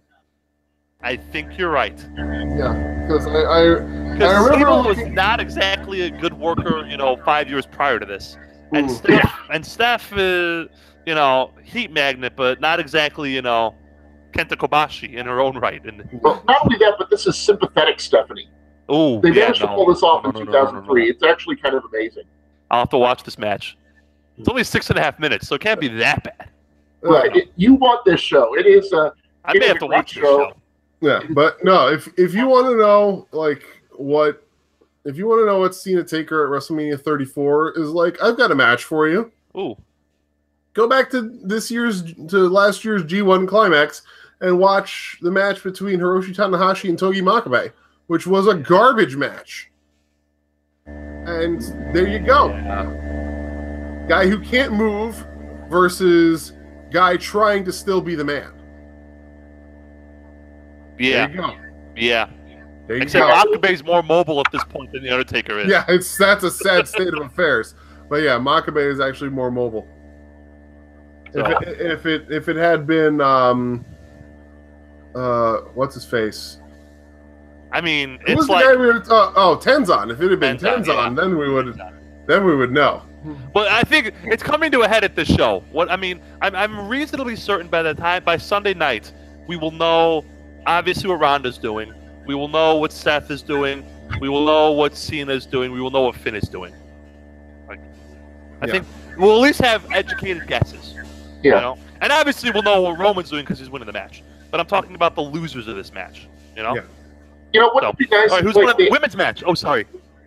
Wouldn't it be nice if they actually, had these plans ahead of time and then, started building and building, gave us more than just a few weeks of build for them, because this is really kind of fucking important right now.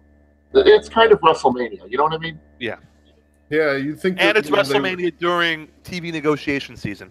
Yeah, you'd think that they would care enough to want to do something important with this rather than just who's throw it winning the together. women's match? No. I had one last question. I'm sorry. I didn't mean to cut you off. No, that's all right. One last question on the men's match because we haven't asked this yet. Do they go with the Miz versus Braun Strowman at Mania, and Braun winning the IC title? Such a waste of Braun. Yeah, I think Braun is above it, even though that. I'd rather, if it were me, I'd put Braun with Ronda. To be honest, you want to make a guy, fucking make a guy. Yeah, like it's a sad statement. It says a lot about and I don't I'm not just saying this because of my negativity about the Miz, but it says a lot about a guy when a title match against the Miz is not considered to be as important as potentially being a tag team partner to Ronda Rousey. Well, you know which one the media is going to cover. Yeah, but here's my alternative question, and this is an interesting hypothetical, I think, and I'm asking for an objective view of this, not a subjective view. But in an alternate universe, if Roman Reigns was still the IC champion and you had Braun versus Roman for the IC title, would it be better? I think it would be. We know those two have great chemistry together, and I think as far as elevating the IC title, it would do a great job of doing that. The only question remaining is, because we know that Brock is going to go piss off the UFC after this, who does he make on the way out the door? Who does he coronate? Well, independent of that, I'm saying independent of the situation of Brock being Brock and doing his shtick. Independent of that, if Roman Reigns was the one holding the IC title and Braun Strowman was his challenger at WrestleMania, would that be a better and more noteworthy IC title match than Braun Strowman versus The Miz. Your question distilled to its barest essence is Roman Reigns a bigger star than The Miz? In essence, yes. The answer is yes. Sorry, Don Cell. I like The Miz a lot, but I mean he's still limited in the ring. Like, there's nothing believable about The Miz and Braun Strowman. Nothing. Even with the two lackeys. Like, there's believability with Roman and Braun Strowman. Because I've seen it. And it's been great. And it'll have wacky bullshit. And it'll be 12 minutes long and it'll be awesome. You know why? Because all their other matches are 12 minutes long and they have wacky bullshit and they're awesome. Fair enough. So, like, it's just... The IC title and to a greater extent the US title are just so utterly meaningless, and they have been for 15 years at this point. Yeah. But certain people have been able to elevate them. In certain times, yes. In certain times, yes. I think the problem is it goes back to the idea that, and I really don't know when this started, although I think this might be one of the quirks that, I'll say it began when Stephanie took over, and whomever inherited the book from her does not deviate from this, which is this feeling that if you're going to have an ace, you go all in on them at the expense of others. That's it. And it's right. It's not a strong. It is not a positive booking trait. I agree with having an ace. I agree with going all in, but you got to have backups. You got to have people you're grooming, and you got to have a bench. Yeah. Yes, it is important to treat people as stars. Yes, it is absolutely important to do that. Like, it's also important. It's also important to be prepared. Our teeth and ambitions are bared. Be prepared. Nice. Beautiful. Women's match. Yes. Now onto the women's match. Yes. Women's match. Alexa Bliss versus Bayley versus Mandy Rose versus Mickie James versus Sasha Banks versus Sonya Deville. Have they decided who's coming out in what order? Have they had any stakes with that? I haven't really been. No info. So who starts this match? Sasha? It's been a series of six-woman tag matches, and yeah, I'm not even gonna. I think it has to be Sasha and Bayley starting, and not just because I don't see who else it could. Not just because everyone else is. Well, that's not fair. I think Mickie could start if they had to, especially because you don't expect all six people to be in the ring at once when the last person comes in. Somebody's got to be eliminated. Yeah, early. someone's getting bounced early. Mandy Rose or Sonya Deville's getting bounced real early. Yeah. Right. But I think, given now that they're playing up the idea that Sasha is about to lose her mind over, not just over the fact that she can't get over the hump, but I talked about this with Taker's Minion when I was on their show. Asuka is paying Bayley a lot more respect than she's paying Sasha, and you can tell it's getting to Sasha. And that is a story where if you're, where there's a reward for paying close attention, there's a reward for continuity. And I think at the end, what you're going to see here is that it's going to, I think what's going to happen here is that at some point in the Women's Chamber, Bayley will roll Sasha up for the elimination. And that's when Sasha is going to lose her mind. She is going to snap. She is going to mop the floor with Bayley. Bayley will be the next one out by, whoever eventually emerges to cover her. Probably and that's going to be the moment that's going to be when we set the sights for Sasha versus Bayley at WrestleMania. That just seems like the logical progression at this point. Yeah. God, I hope that they are allowed the freedom to deliver the same as they did at TakeOver Brooklyn 1. Because, that match can never be equaled, but, God, that match was so great, and I just hope that they're allowed to, they're given the freedom to do something similar to that. Well, I hope they're given time just because I don't know if Sasha Banks knows how to do a sprint. No. I don't think she's wired to do a sprint. Who's winning this match? Alexa? I think Alexa retains, because... Yeah, which is... Here's another question, Johns. I gotta say before you ask your question though, Sure. The fact that Alexa Bliss continues to be the dominant force of meaning in the Raw Women's division. And this is not to say anything bad about Alexa, but to think that nobody has been able to muster anything up to be able to beat her yet is absolute lunacy. I understand, they play the whole card of, she uses her smarts, and when her smarts fail her, she, breaks the rules. But even that can only get you so far. Eventually, people are going to wise up. Eventually, people are going to figure out how to, how to deal with that. And by now, with her having been champion for as long as she's been between both shows, you'd think that somebody would have wisened up at this point to figure out how to do it. And the fact that nobody has yet is not a good look for the women's divisions on either show. You know what that description you gave of her reign sounds like to me? That sounds like the Honky Tonk Man's reign back in the day. Yep. I think we're good for a similar reign. Yeah. I can see the analogies, my friend. If Alexa starts coming out in an Elvis suit, then you're going to be right on point. Well, let's not get ahead of ourselves here, but somebody who holds on by hook or crook, somebody who holds on to the title for so long that people just groan whenever it happens. They want to see her lose. It becomes exciting to see that she might lose. And in the wings, we have this face-painted warrior ready to cut the Gordian knot and just end the trouble before it can even start.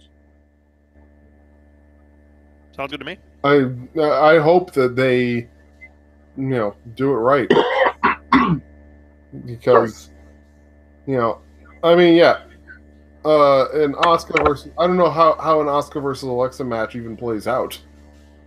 Because Alexa is competent, but she can't hang in the ring with Asuka. By any means. Asuka is leagues ahead of her. And that is a combination of her having been around for very much longer and her just being a natural savant in the ring. I'm sure Asuka will find a way to make it work, because Asuka is very good at, adapting to different people she's working with, but I don't know. I don't know if that match turns out to be watchable or if it turns out to be a train wreck. Well, you can avoid that by just making it be a steamroller match. You have it that Alexa doesn't even know what hit her. Do you really want to do that, though? Do you really want to do that? That's the question. Do you really want to have that be your women's title match at WrestleMania? Because I don't know about you, but I would want it to be a hotly contested affair. If it was me, I would want the women's match. I would want the women's title match to be Bayley Sasha, and have it be an insane long, epic. Right. I mean, that's an obvious. I think the fact that Bayley and Sasha will be on the card. I think the fact that we still have Charlotte on the card and whomever she is facing. You don't need to have every match be an epic, even if it is at WrestleMania. Sometimes some of the more memorable matches are the ones that are setups for moments. I talked about the Honky Tonk Man. That match at the first ever SummerSlam is the most memorable match of the show, and it lasted 30 seconds. Goldberg, when he was on point, would have pay-per-view matches of 2 minutes, and they would be the most memorable part of the show. Asuka has that aura about her. This is the time to go all in on her, and you have backup. You have backup in terms of other matches you can put on that will be, that will show that you still have faith in women's wrestling. This isn't like it's the only match on the show. So you can take a match like Asuka and Alexa, and you could advance the characters and advance the story, which right now is that Alexa is an annoying little girl who has found a way to keep the title through hook or crook and is finally run into somebody that she cannot manipulate her way around. And that's what everyone wants to see. They want to see Asuka dominate and win the title. So why not just give it to him? Well, this actually ties into our next match on the card. And it's one that I'm really not pleased about having to consider, which is Asuka versus Nia Jax, whereby if Nia wins, she gets inserted into the title match. Man. And Man, I hate saying this. I hate saying this, but I honestly think this is where Asuka's streak ends. I think it ends at the fucking Elimination Chamber. B paper and in the middle of the card at a B pay-per-view. Yeah, I think seems right. Seems like right. Yeah, unfortunately, that's something they would do. Seems like something they would do. Yeah, 100,000%, because it's fucking WWE, and they're just intent on having Nia. There is intent on having Nia be a thing as they are on having Bray Wyatt be a thing. For reasons unforetold. Well, I mean, they're both legacies. Yeah. So. You know how this company loves their legacies. So I don't know. I think Asuka wins this match. I hope she wins this match because like all the rumors have said though that the company wants it to be Nia Jax winning the title at WrestleMania, which is fucking ridiculous. If they wanted to do that, why not just have her win the Women's Rumble? Yeah. It's not like getting thrown over the top rope counts as a loss nowadays. Exactly. Yeah. Ridiculous. I mean, I don't pay attention to rumors for this very reason. It's just I just go on what makes the most sense, and maybe that's my fault. Matt, you're absolutely right. Nia getting added to a match actively makes that match worse. Yeah. Any match, basically. Because Nia's no good. I don't care what, people want to say about, and I am not detracting from the idea of inclusiveness in wrestling by any means. I am a huge supporter of that, and I am more than welcoming of having women of any shape or size in the ring working, as long as they're capable workers, as long as they're safe workers. Nia Jax has not shown herself to be capable or safe for the entirety of her main roster run. She almost killed Charlotte. Yeah! Almost Twice. killed her. Yeah. Twice in one match, she almost killed Charlotte. Poor Charlotte. I don't mean to laugh, but poor Charlotte. Yeah. It has nothing to do with her size. I have seen Awesome Kong. I have seen Ronda Singh. I have seen Bull Nakano. Yep. I have seen what women can do when they are hosses. Hell, we've got women. We get female hosses in the modern era. We've got Lufisto. We've got Jordan Grace. We've got Viper. Exactly. They can all work.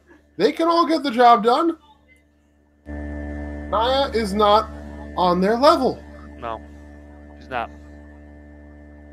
I think she loses this match.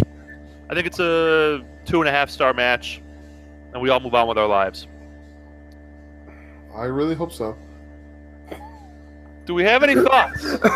I'm sorry. I don't mean to laugh. I just got the GIF that you sent to our chat with Don Sal. Yeah, what is that? That's from the Stardom Rock, Paper, Scissors tournament. So it's a GIF of who is that? Explain the GIF. That's Io Shirai. Okay.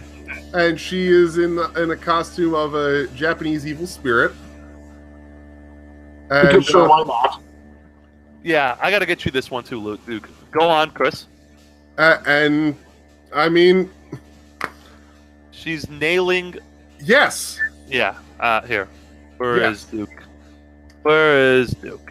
Here. There. Check your Twitter, my friend. Yeah. All right.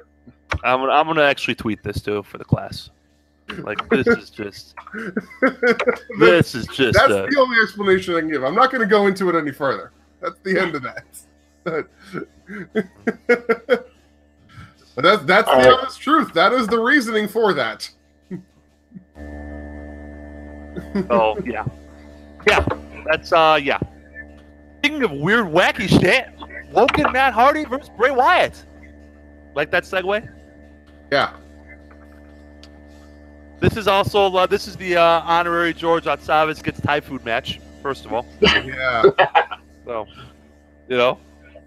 Second of all, does anybody care about this match? No. I'll tell you what I think the problem is. And again, this is from Mr. Green, who told me this is his theory, and it sounds like a good theory, which is that the Matt Hardy stuff worked in TNA because they knew it was stupid. They didn't care that it was stupid, and if anything, they tried to make it stupider. WWE does not have it in them to do stupid right. That they just have too much dignity to do that.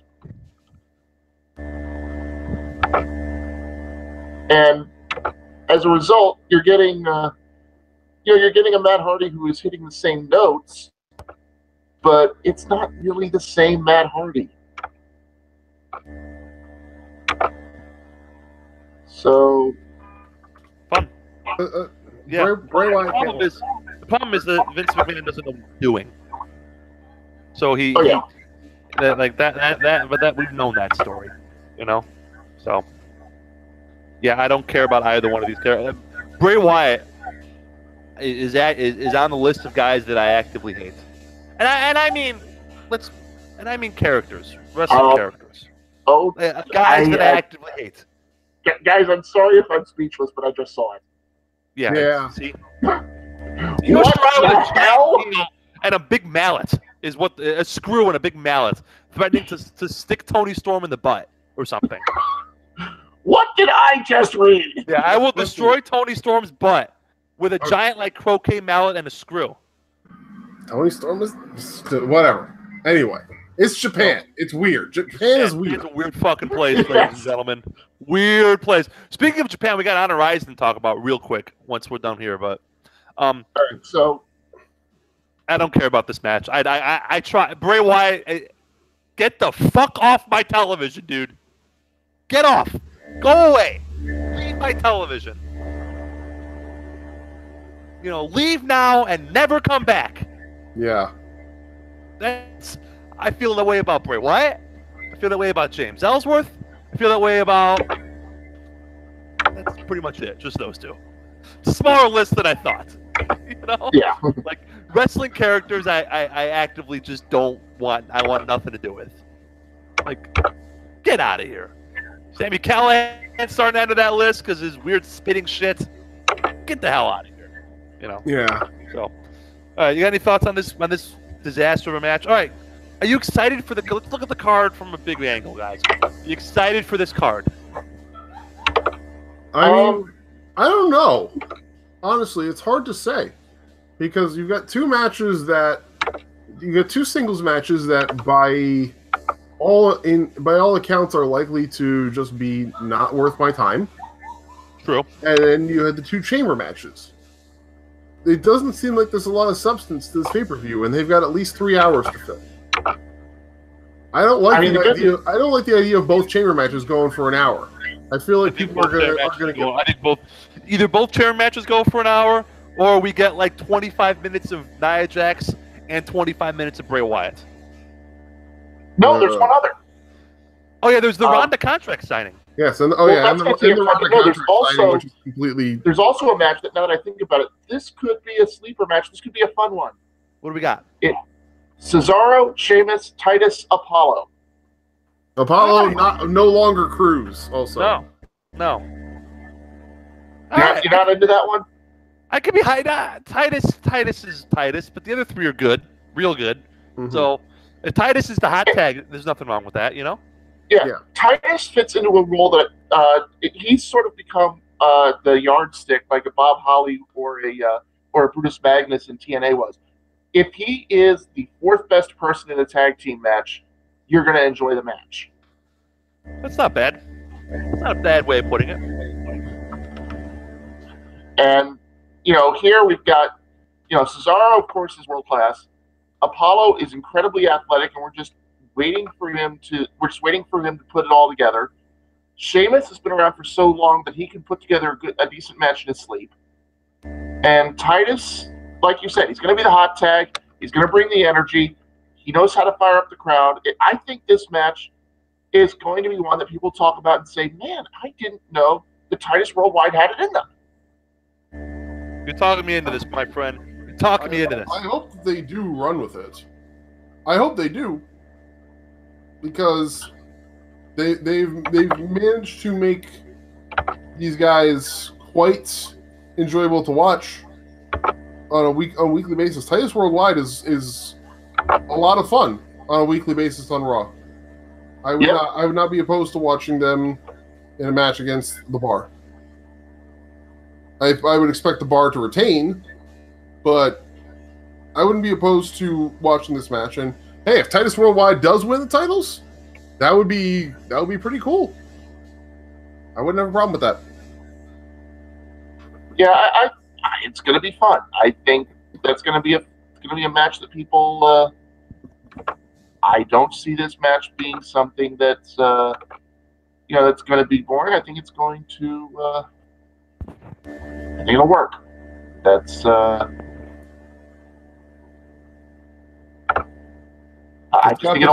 think that. All right. What happens at Ronda's contract signing? I think that she. What angle happens besides Kurt being there? I think that. Sorry, I've been meaning to make that joke for a week. Other than Kurt's, what other angles are there? Does anybody know how to send a tomato through the internet? Boo this man! You love me. You love me. So what storylines there? You happy? What storylines happen at this contract signing? I expect that we're going to get Ronda calling back to WrestleMania 31 in some way, and being smug and smarmy about it, and for her and Stephanie to get into a little bit of a verbal spar, maybe even a little bit of a shoving match. Triple H has to hold them back, and maybe then Ronda hip tosses Triple H for a second time, and then we get the match. The match gets made. Yeah. That sounds about right. Yeah, I just God, I just don't even know, like, what. There's nothing there to latch onto with Ronda. Yeah, not yet. Like we talked about this a couple weeks ago. Remember Brock's re-debut in the company when he came in and he killed John Cena, then he kicked his hat? Yeah, everybody was like, holy shit, we're going to get a great match. Yeah. And we did, but that's beside the point. That match was pretty... I was in the building for that. That match was awesome. The end sucked. The ending sucked, but the match itself was great. I mean, the ending should not... The ending did not necessarily on itself kill the match as much as the fact that they didn't really go anywhere with it. And then John Cena cut this wacky-ass promo about, like, going home to spend time with his family, and then he divorced his wife, like, 3 weeks later. Yeah, I mean... it was like the dumbest thing, though. He, like, cuts this promo about how he fights for the fans, and all he does is care about the fans, and he's going home, but he'll be back because he loves the fans, and then he vanishes, and, like, it was just weird bad. By the way, also on that card was 2 other good matches. Speaking of nostalgia for old cards, Sheamus, Daniel Bryan, 2 out of 3 falls, and Chris Jericho, CM Punk street fight. Yes. So both great. So WrestleMania 2012, underrated show. All right. Well, it's all because they blew the opening. Yeah, they blew the opening, but which was not only the best thing that ever happened to Daniel Bryan, but the worst thing that ever happened to Sheamus. But Jericho CM Punk was good. Main event was better than you remember in terms of an actual match. This wasn't as bad as the one the year after. So, even Team Teddy versus Team Johnny was a fun, stupid tag. Yeah, it was. So, I don't know whether to put the emphasis more on the fun or the stupid there. No, but it's stupid. But it's not, I mean, whatever. It's a 10-man tag. Who cares? Whatever. Yeah. I will say this about the Lesnar Cena match at that show. I think the biggest problem was they didn't know when to stop. If that think about this. Keep Cena going to places he didn't normally go. Cheating, using the chain, using the stairs to overcome this monster. Now, imagine that the last image, as the show is going off the air, Neither man has moved. Suppose you cut it off right there. How much better is it? Because now you're telling the story that Brock and Cena killed each other. And oh my God, what's going to happen next? I would argue that loss set Brock Lesnar back so far that he needed to beat The Undertaker 2 years later to avenge it, to get his heat back. The Triple H feud that was hot garbage. I think that did more damage than the Cena match. So much more damage. And I know I'm alone in this thought. I don't think it helped, but I think the Cena match was starting off on a bad foot and then feeding Brock to Super Cena. Like, you know, but whatever. Anyway. Any other parting shots for the show? Elimination Chamber. Did you watch 205 Live, gentlemen? I have to get caught up on 205 Live. I'm woefully behind. This is a good 205 Live. Ali Gallagher is quite good. Did you watch Very NXT good. yet? I did not watch NXT. Johnny Gargano's NXT career is over. Yeah. What happens? But that match, Gargano almost 4. Absolutely magical. Really? It was. Okay. Incredible match. How on fire is Almas right now? Guys, call his ass Vulcan, because he's on fire. Like, he is just absolutely just crushing it right now. See, my whole thing right now, and like, I hate to be that one guy. I really do. But my whole thing right now is like, how much of that do you attest to Andrade, and how much of it do you attest to Zelina? Because it's like you have to wonder if they do, like, what's going to happen if they decide to split those two up.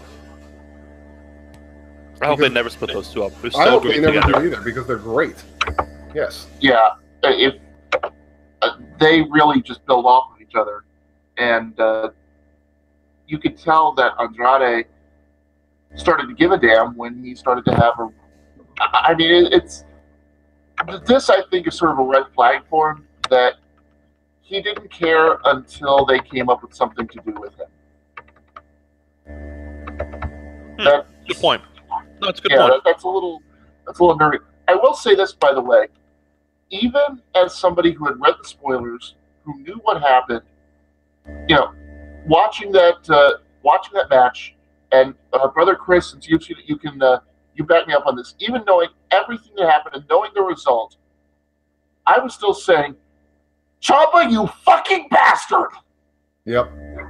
Even knowing it would happen, yeah. And that's the thing that makes it magical, is the fact that even though going in, I read the spoilers on going in, I knew what was going to happen, but they still had me. They still had me hooked.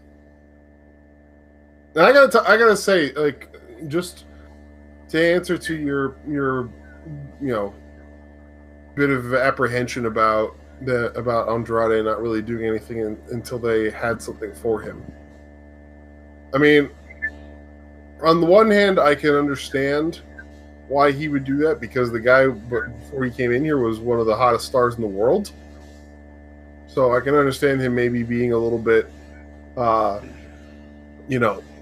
jaded with the fact that they brought him in and gave him kind of shit to do for the first year that he was there. That said, at least he didn't pull the Alberto Del Rio card of, if I'm not in the main event, then I just don't fucking care.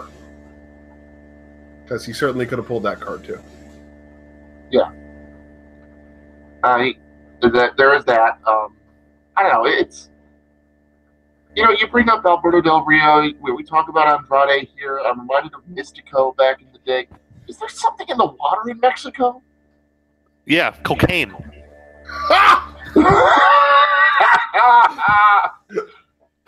Just as we the water, my friend. Lots like this is totally fucking ridiculous. Available cocaine. Holy God. Oh. By the way, there was an Alberto Del Rio TNA shirt at AEW, which was my winner for the most inexplicable shirt of the night. Oh, The geez, TNA why? Impact CCC Alberto El Patron shirt that this guy was wearing was my pick for Yeah. most inexplicable T-shirt at the show. Mhm. Well, you probably gonna have a hard time beating that one. Yeah, I was like, yeah, like what inspires you to wear the house with that? Last question I have, because I know we're Sure. getting close to the 2-hour mark here, and I know Oh, that's you're right. your hard cutoff there, Brother George. But You're right. last It's like the old pay-per-view days. last question. I remember when I told you that spoiler bit, George, you just laughed and made the remark about WWE throwing money away. Do you think that is what's going to happen here with Johnny Gargano? Do you think they're just going to stash him on 205 Live and not do anything important with him? I do, but now that Trips is running 205 Live, I don't think that's the death sentence that it was a month ago. Guys, 205 Live's real good. So, I mean, I'd rather he be on 205 Live than SmackDown right now. True. But think about this, like, in another universe, this guy is Daniel Bryan 2.0, and they have their new Yes movement, this time without concussions and neck surgery. And also, they wasted a lot of Daniel Bryan when he was in the WWE. Yeah. So, under different circumstances, they could easily, I would have kept him down there. I would have had him beat Ciampa, and I have him beat Almas at Brooklyn. Yeah. But so it goes. Do you think there's any possibility that he doesn't abide by the stipulation? That he sticks around? No, I think he's babyface. Babyfaces are usually men and women of their words. That's what makes them babyfaces. Oh, really? You don't remember the Midnight Rider or Mr. America? Yeah, but that was Hulk Hogan. He's a dick. Johnny Gargano's not a dick. Midnight Rider was Dusty. It's the same concept. It's Dusty, but it's an old trick. The guy in charge takes sympathy on the babyface and finds a way to sneak him back onto the show, and then plays dumb about it. It's great. I wouldn't be surprised if Regal did that. I'd love it. But I think overtly Johnny Gargano is a man of his word. So I think that barring some sort of mask thing, that he will be gone from the show. But I do think he's getting an unsanctioned street fight, unsanctioned match against Tommaso at New Orleans. It's kind of weird. The way that they booked Gargano right now is very similar to the way that Paul Heyman booked Tommy Dreamer. Huh. Expound on that. Okay, you have a guy who has sucked in the crowd, who can get people behind him, who people want to push over the top, and he's lost, and he's lost, and he's lost, and then at the big moment, he's lost. Because remember, at every turn, Tommy Dreamer lost to Raven. Every time. Tommy Dreamer did not get his big win over Raven until they were both on Heat, for crying out loud. And Gargano, at this point, has maintained his popularity, has maintained his underdog appeal, but at the same time, he keeps losing to the point where it's almost become a part of his character that he is the person you want to push over the top instead of the person who can get over the top. And what I'm really hoping is that they don't do the same thing Heyman did. Heyman's biggest mistake, I thought, the moment when I gave up on ECW was they had to get the title off of Taz because he had taken it from Mike Awesome, who had defected WCW. 2000 was weird, ladies and gentlemen. Just trust me on this one. So they put Tommy Dreamer against Taz. Dreamer wins. It's his first ECW title. And literally, before anyone has caught their breath, he is defending it and losing it to Just Incredible. Heyman was so obsessed with making Dreamer the lovable loser that he forgot to give him the happy ending. And I worry that NXT and that the people in charge there are going to make the same mistake. I hope they don't. That's why I'm hoping for the Midnight Rider angle. That's why I'm hoping for Gargano to get reinstated. I don't want him to go to Raw yet. His story isn't done here.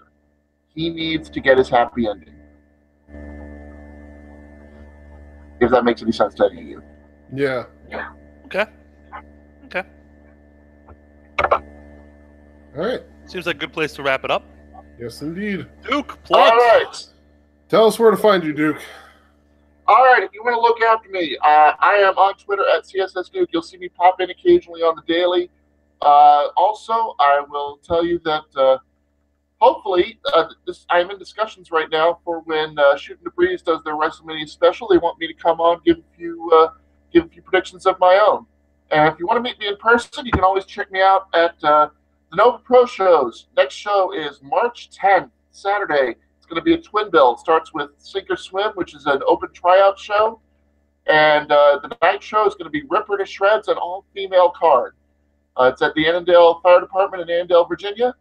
So if anybody's in the D.C. area, wants to see some good wrestling, wants to try and find me, that's where I'll be. All right. Good. Chris, plugs. Yes, indeed. All right, guys. As always, you can check out our friends within the wrestling podcast realm. Don Sal at Match Fixing. You can find him on Twitter at Kuzmano_Sal.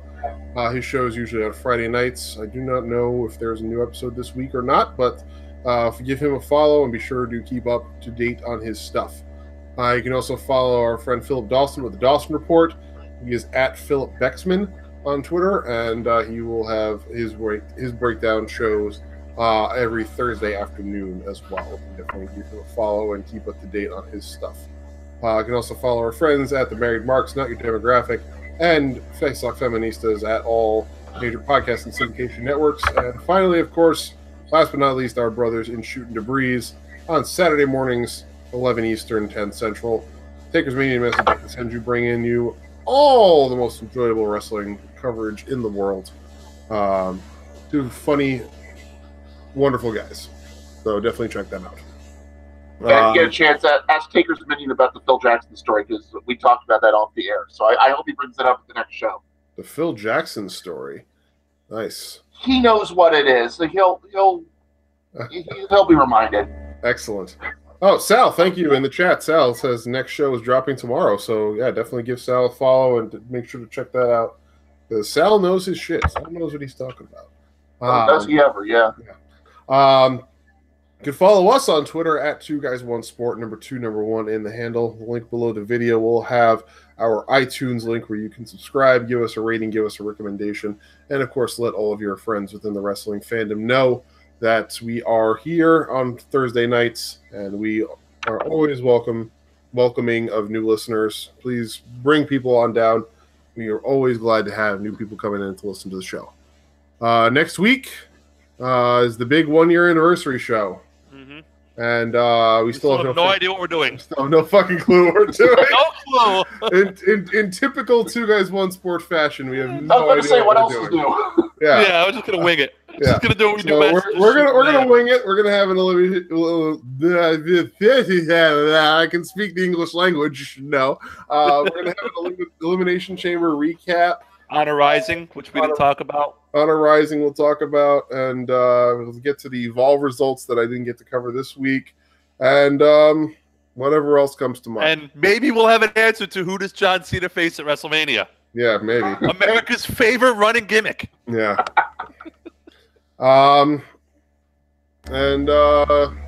Yeah.